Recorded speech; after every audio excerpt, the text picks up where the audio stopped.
Voy a regresar un poco a esto para comentar Forest of Bliss, que mientras estaba viéndola, también empecé a preguntarme por qué se llama así, ¿no? Los corazones profundos, me quedó bastante claro por qué se llama corazones profundos, pero esto de la jungla o el bosque de encanto, de encantamiento, ¿verdad? Me llamó mucho la atención por qué se llamaba así. Entonces, buscando un poco en lo que serían, digamos, las bases, algunas de las bases de la antropología occidental tradicional, me encontré con que este fenómeno del encanto, ¿no?, de la divinización de lo cotidiano, ¿no?, el propio fenómeno del encantamiento es un factor fundamental que corre a través no solamente de los fenómenos filosóficos y concretamente de la estética, ¿no? Y creo que la propuesta de Gardner en este sentido es, como alguna vez ya lo comentaba con Antonio, lo comentábamos hace poquito, es un acercamiento, ¿verdad?, a través de fenómenos notablemente humanos, notablemente estéticos, a los propios fenómenos religiosos, ¿no? Y desde el propio fenómeno religioso acercarse a cuestiones tan fundamentalmente humanas como la propia muerte, ¿no? Y la divinización de la muerte por una parte, muy claramente. Una cosa que llama muchísimo la atención es la ausencia de palabras occidentales en Forest of Bliss, mientras que en Deep Heart sí hay una participación del antropólogo mostrando, haciendo una especie de etnografía.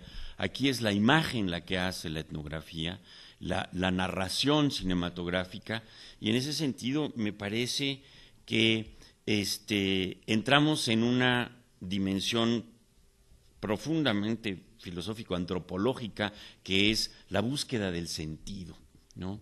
Cómo a los fenómenos humanos, a los fenómenos naturales, al intercambio entre animales, seres humanos, divinidades, ambiente, etcétera, etcétera, ¿no? A partir de estas interrelaciones, ¿no?, aparece la necesidad de encontrarle sentido a las cosas, y aquí uno de los puntos neurálgicos también de la propia antropología y del cine antropológico, que es, digamos, encontrarle a la imagen una dinámica simbólica, o sea, ¿qué significa lo que estamos viendo? Y este significado es un significado evidentemente múltiple, ¿no? Él en algún momento, platicando con Akos Öztürk en su libro sobre The Making of Forest of Bliss, hay un momento que dice algo que me parece muy importante, importantísimo, y que va precisamente a esta búsqueda, a este fenómeno de encontrarle significado, de encontrarle sentido a cada una de las tomas. Y lo dice así notablemente: Every shot of this film launches an excuse of recollections, ¿no? Que quiere decir, cada toma de esta película, ¿verdad?, me lanza o me avienta o me da una excusa para recordar, para rememorar lo que fue precisamente el hacer esta película. Y sobre esto me gustaría mucho que eventualmente nos pudiera comentar el propio Robert Gardner, cómo sin las palabras occidentales, ¿verdad?, sin el inglés o el español o el subtítulo, etcétera, etcétera, nos empuja precisamente a que cada uno de nosotros, en cada uno de estas tomas, ¿verdad? Hagamos alguna rememoranza o hagamos una apelación a nuestra propia experiencia. En ese sentido, me parece que esta película es una película fundamental en la propia creación del lenguaje cinematográfico, antropológico, y hay como una especie de... Nos convertimos en una especie de víctimas de significados, por ponerlo en esos términos, ¿no? Estamos buscándole significados a cada una de las tomas, estamos buscando referencias a cada una de las tomas, y en ese sentido me parece que la película es un estallido, ¿verdad?, de sugerencias y de posibilidades, ¿no?, y de multisignificaciones. Quisiera hacer un par de referencias nada más a cuestiones que, además del fenómeno antropológico de la muerte, de la religiosidad, de digamos el propio acontecer de la cotidianidad religiosa o de la cotidianidad espiritual que se nos muestra en esta película, quisiera recuperar un factor fundamental que tiene mucho que ver con el propio cine, y es la constante apelación al fenómeno del tránsito, al movimiento, ¿no?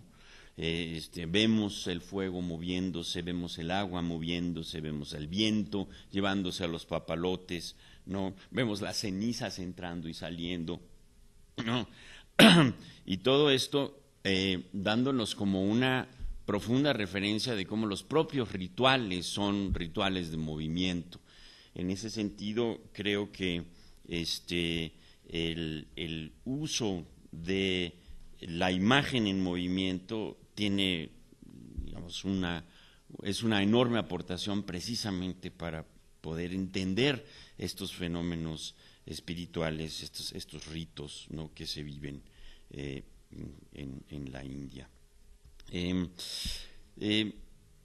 Hay una última cosa que creo que sería, que está un poco relacionado con este fenómeno del tránsito, y es, por lo general lo que vemos es un ir, un llevar, un mandar, un jalar, un caminar, un treparse, un volar, etcétera, etcétera.